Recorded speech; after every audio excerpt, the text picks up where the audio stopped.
오늘 우리에게 주시는 하나님의 말씀은 요한복음 3장 1절에서 21절 말씀입니다. 바리새파 사람 가운데 니고데모라는 사람이 있었다. 그는 유대 사람의 한 지도자였다. 이 사람이 밤에 예수께 와서 말하였다.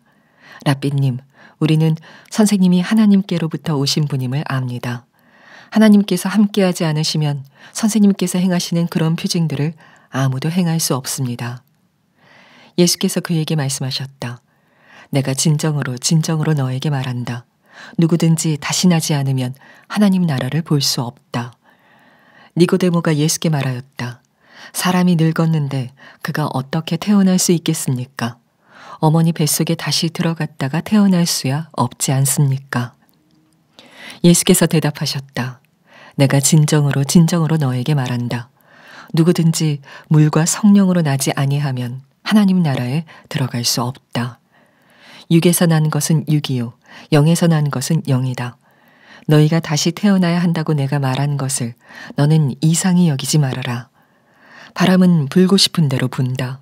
너는 그 소리를 듣지만 어디에서 와서 어디로 가는지는 모른다. 성령으로 태어난 사람은 다 이와 같다.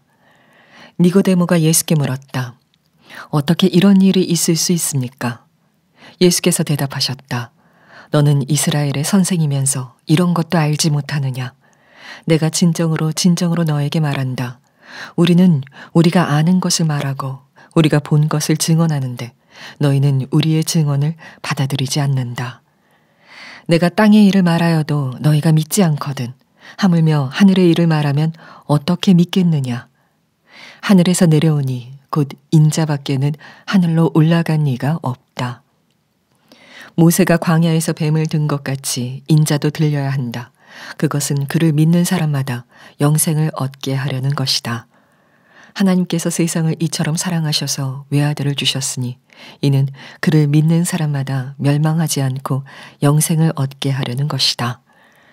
하나님께서 아들을 세상에 보내신 것은 세상을 심판하시려는 것이 아니라 아들을 통하여 세상을 구원하시려는 것이다. 아들을 믿는 사람은 심판을 받지 않는다. 그러나 믿지 않는 사람은 이미 심판을 받았다. 그것은 하나님의 독생자의 이름을 믿지 않았기 때문이다. 심판을 받았다고 하는 것은 빛이 세상에 들어왔지만 사람들이 자기들의 행위가 악함으로 빛보다 어둠을 더 좋아하였다는 것을 뜻한다. 악한 일을 저지르는 사람은 누구나 빛을 미워하며 빛으로 나아오지 않는다. 그것은 자기 행위가 드러날까 보아 두려워하기 때문이다. 그러나 진리를 행하는 사람은 빛으로 나아온다. 그것은 자기의 행위가 하나님 안에서 이루어졌음을 드러내려는 것이다. 새해 첫 주일입니다. 오늘 예배하시는 여러분 모두 또 영상으로 예배하는 모든 분들에게도 올 한 해는 예수님과 동행하는 그런 놀라운 해가 되기를, 이전보다도 더 주님과 동행하는 삶을 살게 되기를 축복합니다. 우리 예수 믿는 사람에게 있어서 예수님과 동행하는 삶을 사는 것은 우리의 힘이고 또 우리가 세상을 이기는 무기고 또 말할 수 없는 우리의 기쁨입니다. 우리가 이처럼 예수님과 동행하는 삶을 살기 위해서는 반드시 예수님께서 이미 내 안에 거하여 계신다는 사실을 확신할 수 있어야 합니다. 저는 어릴 때부터 예수님께서 마음에 계시다는 말씀을 들었지만 믿어지지는 않았습니다. 예수님이 제 안에 계시다는 것이 저에게는 그게 정말 실감나는 일이 아니었어요. 확신이 없으니까 실제로 주님과 동행하는 삶을 살 수 없었던 거죠. 그러다가 고린도전서 12장 3절 말씀, 누구든지 성령이 아니하고는 예수를 주라 할 수 없느니라, 그 말씀을 읽고 내 안에 정말 주님이 계시구나, 성령이 내 안에 임하셨구나, 부인할 수 없는 증거를 발견했습니다. 제가 예수님을 주님이라고 진짜 믿고 고백하고 있는 일이 내 안에 성령께서 역사하시는 일이구나. 그때부터 제가 예수님을 믿는 삶의 차원이 달라지기 시작했습니다. 예수님이 정말 내 안에 거하신다는 사실이 믿어지기 시작하니까 비로소 주님을 주목하고 바라보게 되는 일이 이제 실제가 되게 된 거죠. 여러분, 하나님께서 우리를 사랑하셔서 독생자를 주시고 예수님은 우리를 위해서 십자가에 달려 피 흘려 죽으시고 그리고 주의 성령이 지금 우리 안에 거하시고 이건 엄청난 은혜죠. 그러면 여러분 2022년도에 하나님 앞에 은혜를 더 달라고 구할 것은 제가 보기에는 없다고 확신합니다. 그보다 더 큰 은혜가 어디 있어요? 하나님이 나를 독생자보다 더 사랑하시고 그리고 하나님의 성령이 내 안에 거하시는 은혜를 받았으니 우리가 이제부터 정말 살아갈 일은 그 주님과 동행하는 삶을 사는 거죠. 예수님이 만약에 내 안에 거하신 그런 은혜가 없다면 우리는 주님과 동행하는 삶을 살게 해달라고 기도하는 일이 대단히 힘들고 답답하고 또 정말 믿어지지 않는 기도가 될 거예요. 그런데 예수님이 내 안에 계신 것이 너무 분명하다면 주님과 동행하는 삶을 살아가는 일은 사실 너무 쉬운 일이죠. 그건 하나님이 응답해 주실 차원이 아니고 우리가 어떻게 하느냐에 달린 거잖아요. 그러니 이건 정말 놀라운 일이잖아요. 여러분, 2022년 이렇게 한 해가 다시 시작하게 됐는데 올 한 해 우리가 기도할 제목도 많고 하나님 앞에 응답받을 문제도 많지만 주님과 동행하는 삶에 놀라운 진전이 있기를 진심으로 축복합니다. 근데 주님은 우리 안에 거하시는데 실제로 예수님과 동행하는 삶을 사는 그리스도인이 적은 이유는 뭘까요? 예수님이 다 우리 안에 계신데 주님과 동행하는 기쁨과 은혜를 누리는 성도는 그렇게 많지 않습니다. 이유는 빛이신 예수님이신데 우리가 빛보다도 어두움을 더 좋아하기 때문입니다.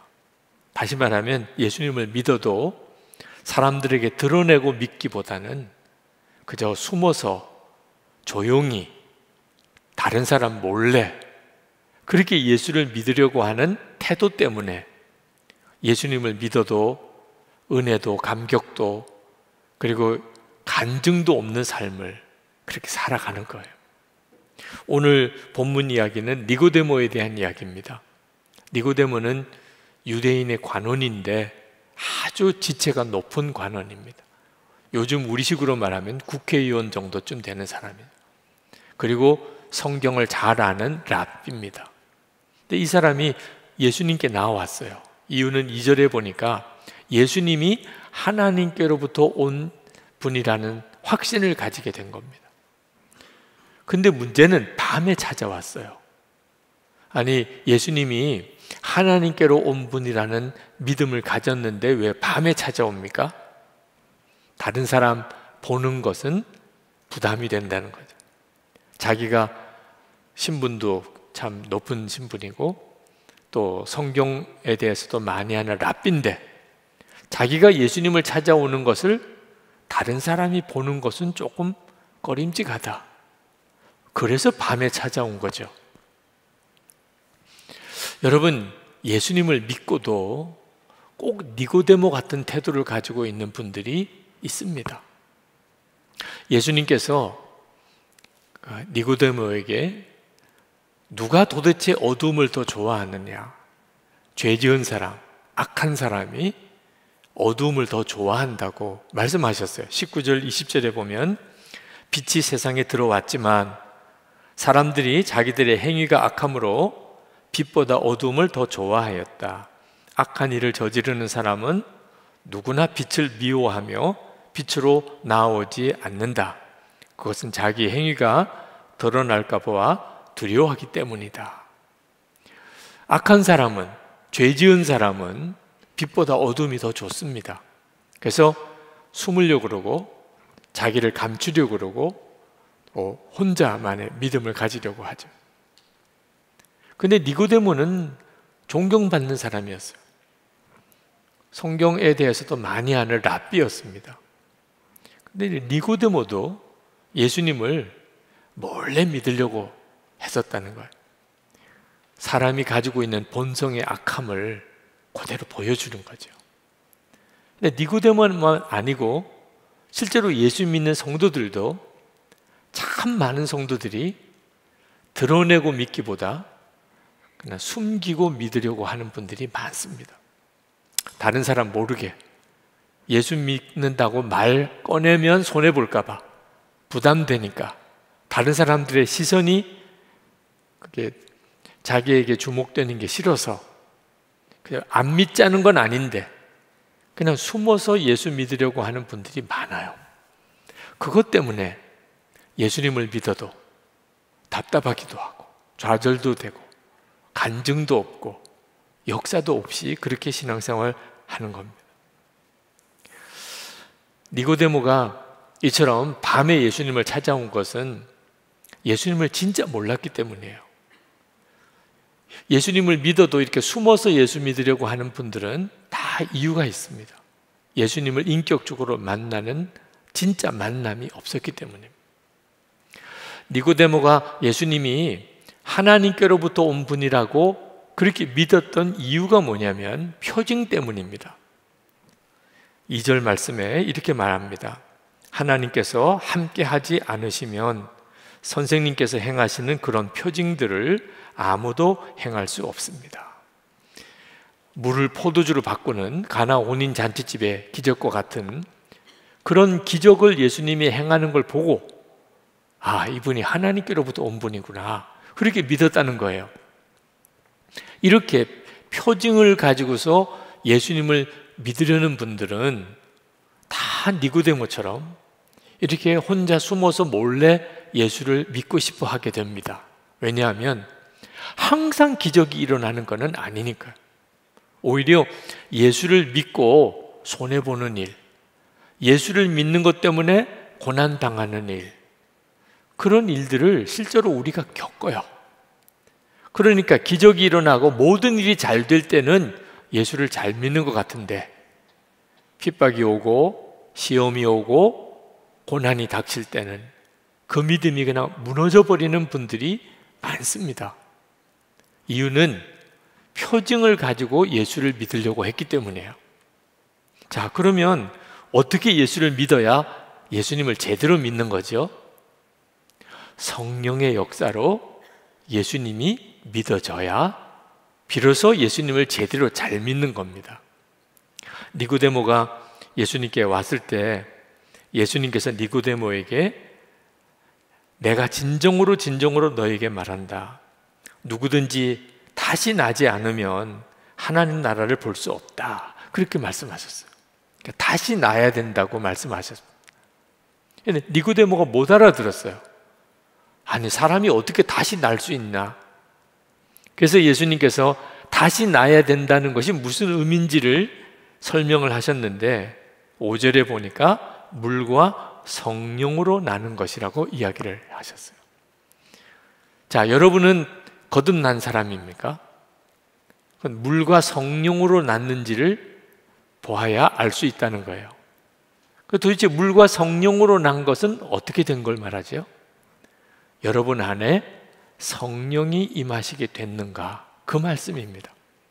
그러니까 물과 성령으로 거듭난 사람은 그 마음속에 성령이 임하시게 됩니다. 그 사람은 거듭난 사람이에요. 본래 하나님이 우리를 창조하실 때 흙으로 우리를 빚으시고 그리고 우리 안에 생령을 불어넣으셔서 사람이 됩니다. 그러니까 하나님이 우리를 창조하실 때 하나님의 성령을 모든 사람에게 부어주셨어요. 그런데 아담과 하와가 선악과를 따먹고 죄를 짓게 되면서 하나님이 성령을 거두어 가셨습니다. 그런데 하나님께서 우리에게 다시 성령을 주시기 위하여 예수님을 보내시고 예수님이 십자가에서 우리 죄를 대신 지시고 죽으심으로 누구든지 그 예수님이 자기를 위하여 십자가에 죽으셨음을 믿으면 모든 죄가 사함을 받고 그리고 다시 성령이 임하십니다.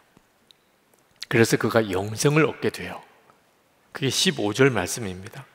그것은 그를 믿는 사람마다 영생을 얻게 하려는 것이다. 여러분, 사람이 다 똑같지 않습니다. 둘로 나뉘어요. 한 사람은 세상의 영을 가진 사람, 한 사람은 하나님께로 온 성령을 받은 사람.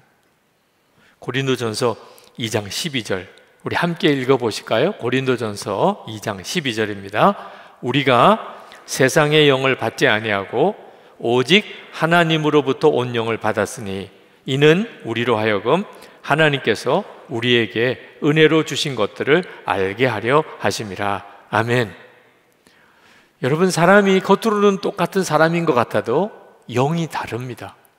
세상의 영을 받은 사람, 하나님께로 온 성령을 받은 사람이 달라요. 그 다른 증거가 뭐냐면 하나님이 은혜를 주실 때 깨달아 아는 사람이 있고 전혀 모르는 사람이 있습니다.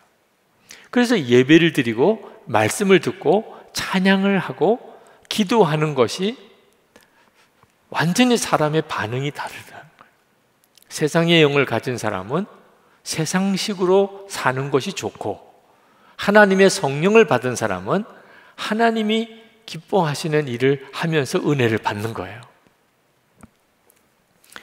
어느 목사님이 저에게 물으시더라고요. 유 목사님, 나는 죽었습니다. 그렇게 설교하면 교인들이 좋아합니까? 그러시더라고요. 여러분들에게도 묻고 싶어요. 그렇게 설교하면 여러분 좋습니까? 화납니까? 실제로 캐나다의 어느 교회에 가서 나는 죽고 예수로 사는 사람, 그게 부흥의 주제였어요. 그랬더니 그 목사님 사모님이 하시는 이야기가 그 주제 때문에 교회 부흥에 안 온 젊은 교인들이 꽤 있다는 거예요. 이번에는 죽는데, 이번에 부흥에 가면 죽는데, 그래서 안 온 사람이 있다고.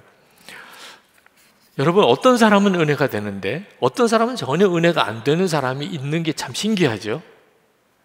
세상의 영을 가지고 있는지 하나님의 성령을 받았는지에 따라 다른 거예요.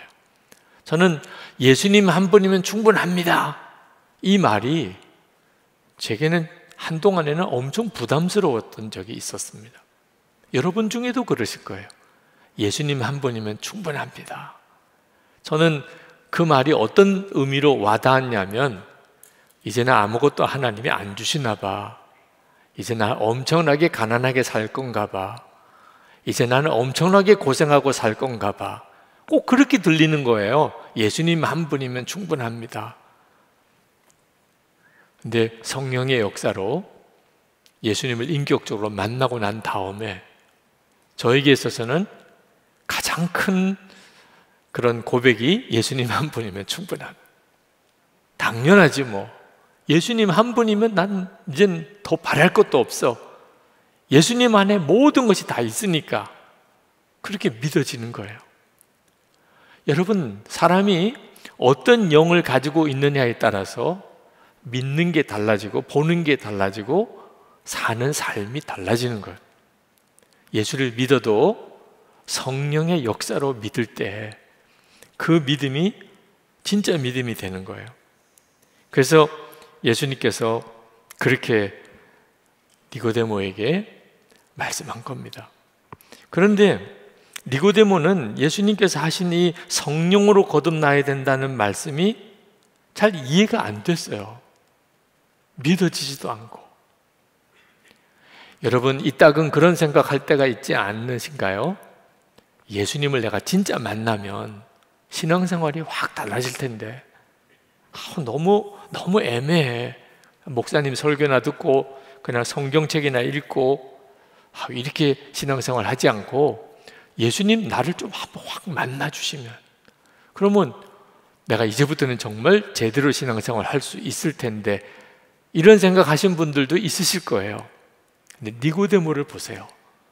예수님 만났잖아요. 니고데모는 성경도 많이 하는 사람이에요. 니고데모는 사회적인 지위도 높은 사람입니다. 그런데 예수님이 하시는 말씀을 하나도 못 알아듣는, 이해도 안 되고 믿어지지도 않고. 그래서 예수님께서 니고데모에게 10절에 이렇게 책망하셨어요. 너는 이스라엘의 선생이면서 이런 것도 알지 못하느냐? 근데 오늘 이 시간 여러분들은 어떻습니까? 거듭난다는 말, 성령이 내 안에 임하신다는 말, 여러분들 다 이해하시잖아요. 아니, 니고데모는 전혀 이해를 못했다니까요. 믿어지지도 않고. 그러니 예수님을 진짜 실제로 만났고 예수님으로부터 말씀을 들은 사람이 니고데모인데 우리보다도 훨씬 믿음이 없잖아요. 우리 안에 오신 주님, 그게 그냥 말만 하는 게 아니라는 겁니다. 육신으로 예수님을 만난 것과 내 안에 성령께서 오셔서 그래서 예수님을 바라보는 눈을 열어주신 것이 어디가 더 큰 은혜의 역사입니까?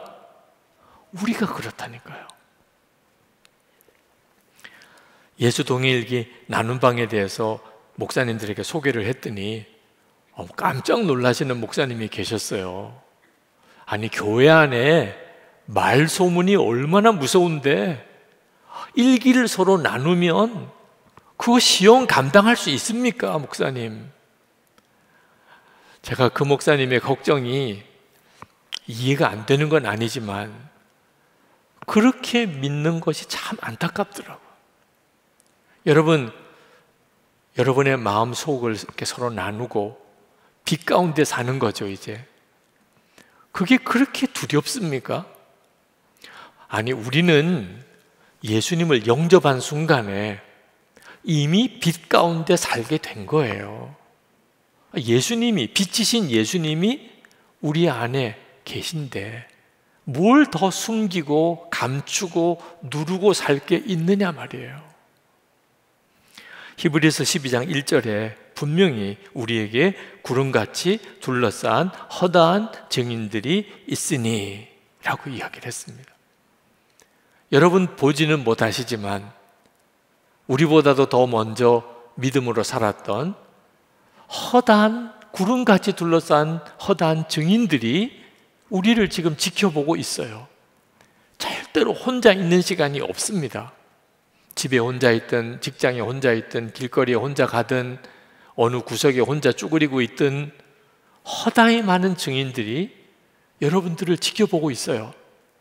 그리고 무엇보다 주 예수님께서 여러분의 마음에 계세요. 이게 우리는 이미 빛 가운데 나와 있는 거예요.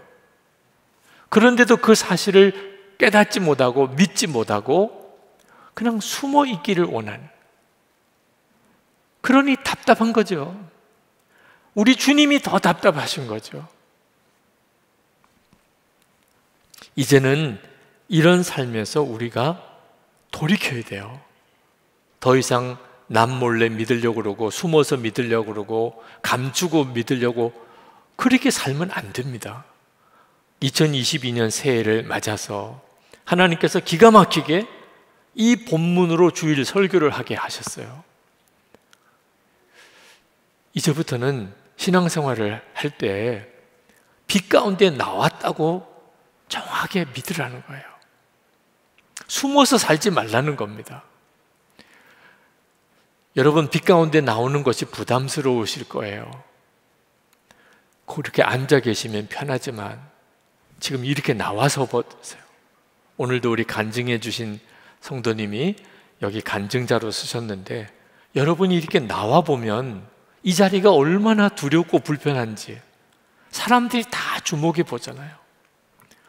예수를 믿는 것은 이제부터 이렇게 사는 거라는 거예요. 난 그건 너무 부담스러워요. 너무 힘들어요. 하나님께서 여러분들을 힘들게 하려고, 부담스럽게 하려고, 고통을 주려고 여러분을 빛 가운데로 나오게 하신 게 아닙니다. 여러분을 사랑하시기 때문에 여러분을 심판에서 구원하시려고 그렇게 하신 거예요.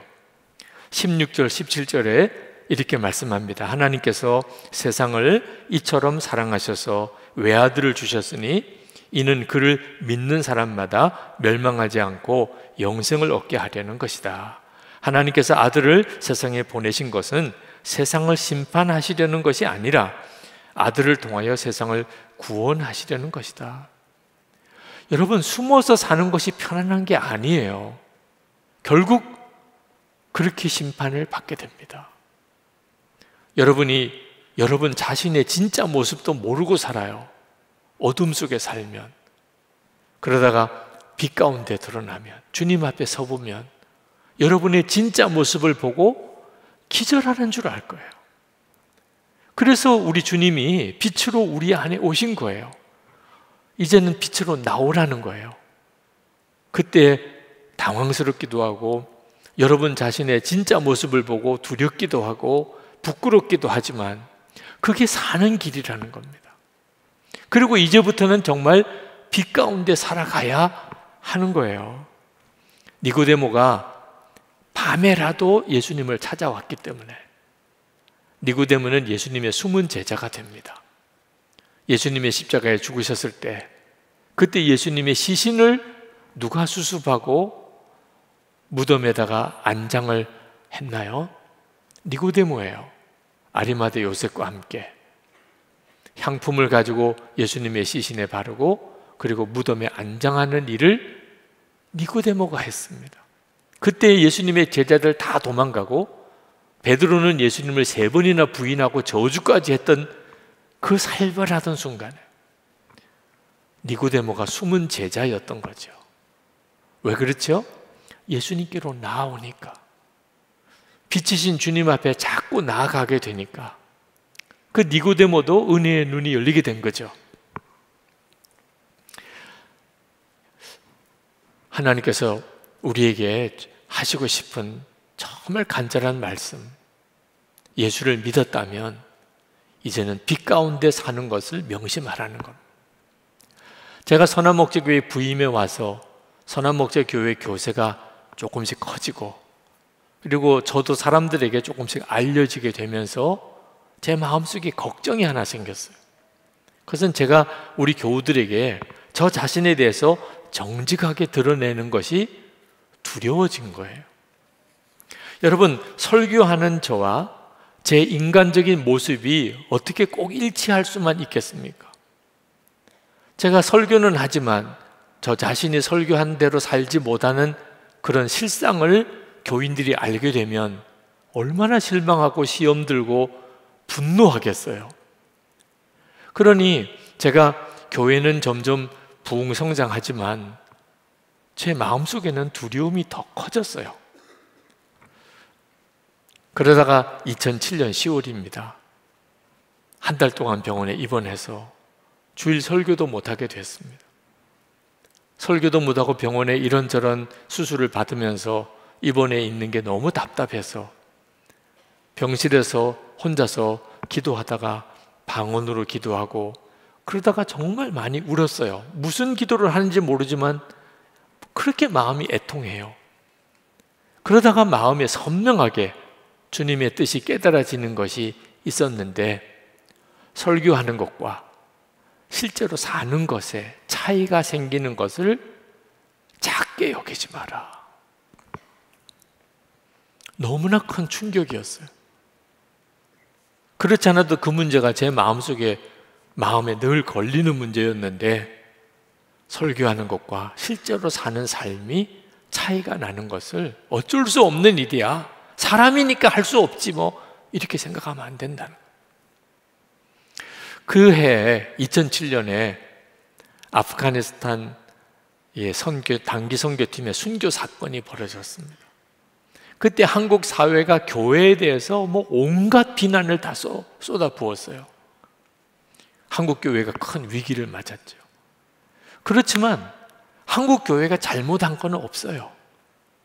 복음을 전하러 갔고 또 어려운 사람 의료 선교하려고 간 일이니 그로 인해 가지고 그런 사고가 생기긴 했지만 잘못한 것은 없으니까 그런 어려움을 받았지만 한국 교회가 잘 견뎌나가고 있었는데, 그때 유명한 목회자들의 스캔들이 터지기 시작을 했어요.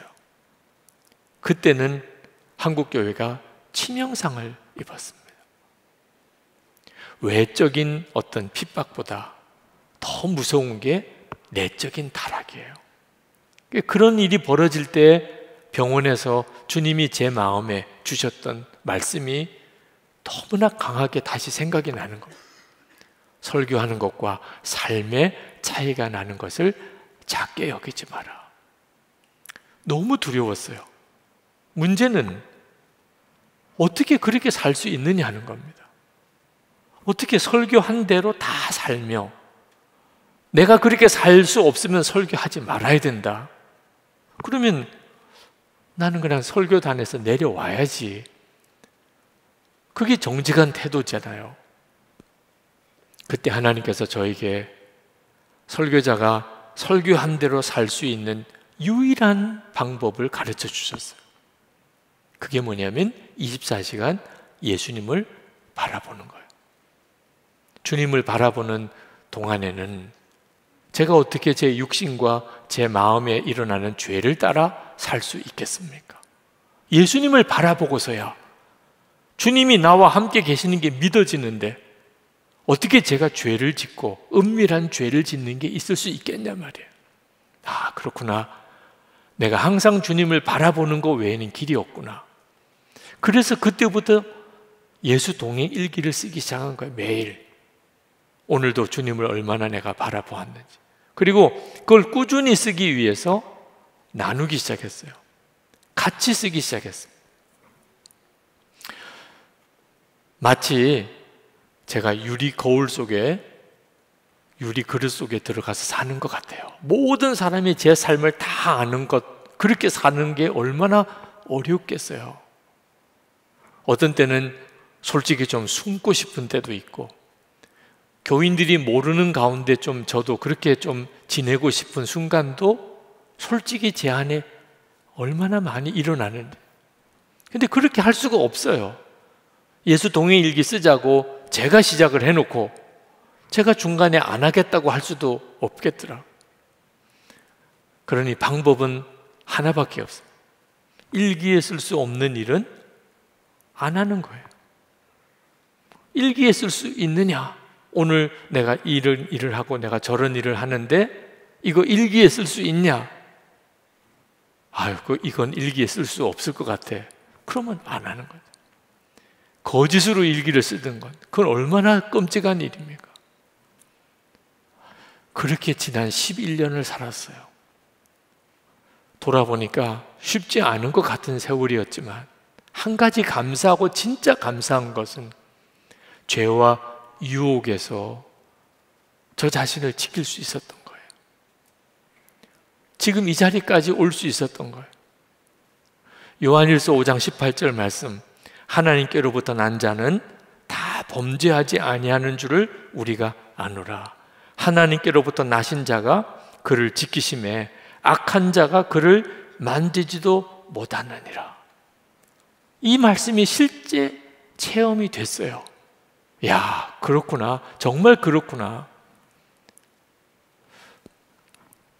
그러나 죄와 유혹에서 악한 마귀의 손에서 나를 지킨 것뿐만 아니고 예수님과 친밀한 게 뭔지를 놀랍게 경험했어요.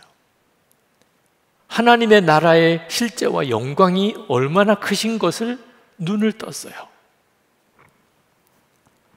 지나고 보니까 정말 잘했더라고요. 그래서 교우 여러분들에게 그렇게 권해드리는 거예요. 여러분은 목사가 아니니까 그렇게 할 필요가 없는 겁니까? 진짜 예수를 믿으시기를 바랍니다. 예수를 믿으셨는데 그분은 빛이세요. 그런데 숨어서 믿고 감추고 믿고 어둠 속에 그냥 머무르기를 원하는 그런 예수를 믿는 신앙생활은 없는 거예요. 그렇게 예수를 믿을 거면 왜 예수를 믿습니까? 여러분, 우리가 빛 가운데 나가서 주님과 동행하며 사는 일은 처음에는 그 일이 부담스럽고 두렵게 느껴집니다. 그렇지만 주님을 아는 그 차원은요, 여러분이 지금까지 예수님을 믿는 것으로는 상상이 안 될 정도로 놀라워요. 주님이 이런 분이시구나. 실제로 주님과 동행하는 삶이 이런 놀라운 삶이구나. 여러분이 그렇게 살아야 여러분의 가족들이 진짜 예수 믿는 사람이 어떤 사람인가를 보게 됩니다. 여러분 주변에 있는 사람들에게 여러분을 통하여 하나님은 진짜 살아계시구나 증거돼요. 이 땅에 영적 대각성이 일어나는 일에 여러분이 불씨가 될 수 있어요. 2022년 새해가 시작이 됐는데 이제 주님 앞에 갈 때까지 사람마다 다 남은 세월이 다르겠지만 이제부터 진짜 빛 가운데 그렇게 주님과 동행하면서 그렇게 내가 살겠습니다. 주님 저를 그렇게 인도해 주시기 바랍니다. 기도하시면 좋겠습니다. 새해 첫 주일에 여러분들의 마음에 하나님께서 분명하게 그 결단을 주시기를, 그 은혜의 세계로 여러분을 인도하시기를 축복합니다. 우리 다 같이 기도하겠습니다. 은혜와 사랑이 충만하신 아버지, 놀라우신 하나님의 은혜와 하나님의 역사를 인해 감사합니다. 주관하시고 역사하신 하나님 주소서.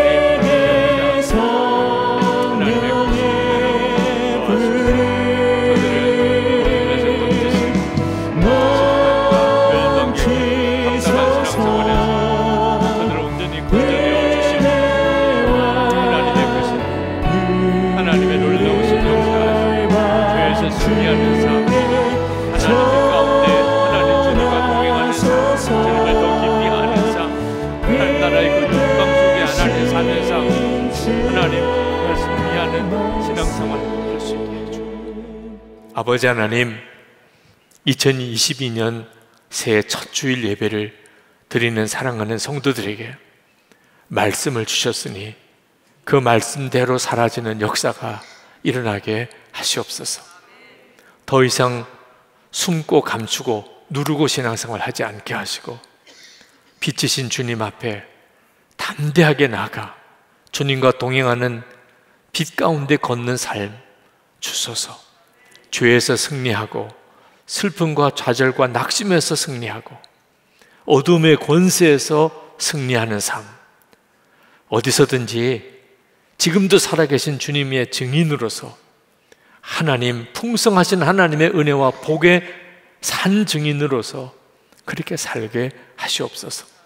성도들의 가정 안에 하나님의 은혜를 더하시고 온 가족이 다 구원을 받으며 그리고 마음의 심령의 주의 평강이 늘 넘치고 기쁨의 삶을 살게 하시고 병든 몸을 주님 고쳐주시고 하나님 기업에 복을 주시고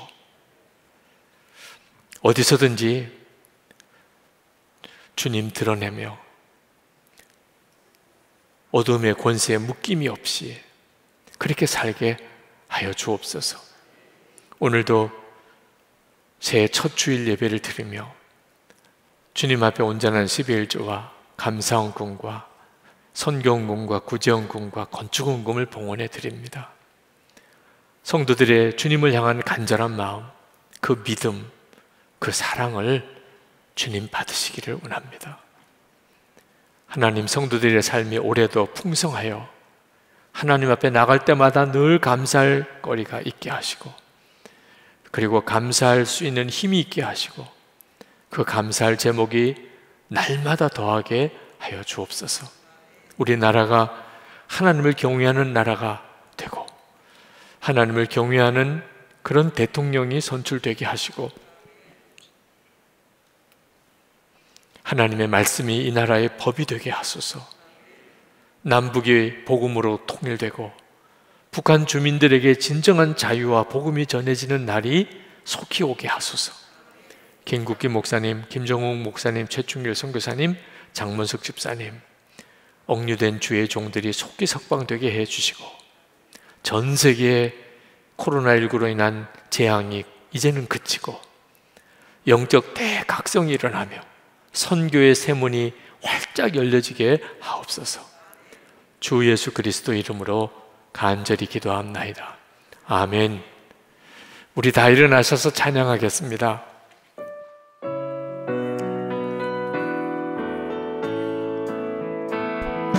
주님 당신은 사랑의 어둠 가운데 비추소서. 세상의 이 예수 이름 비추사 당신의 진리로 우리를 자유케 비추소서. 우리의 비추소서. 주님의 영광 온 땅 위에 부으소서. 내게 성령의 불을 넘치소서. 은혜와 긍휼을 열방 중에 전하소서. 빛 대신 주의 말씀 비추소서. 비추소서. 주님의 영광 온 땅 위에 부으소서. 내게 성령의 불을 넘치소서. 은혜와 긍휼을 열방 중에 전하소서. 빛 대신 주의 말씀. 주 예수님의 크신 은혜와 하나님의 사랑하심과 성령의 교통하심이 새해 첫 주일 예배를 드리는 모든 성도들과 그 삶 속에 충만하시기를 축원하옵나이다. 아멘.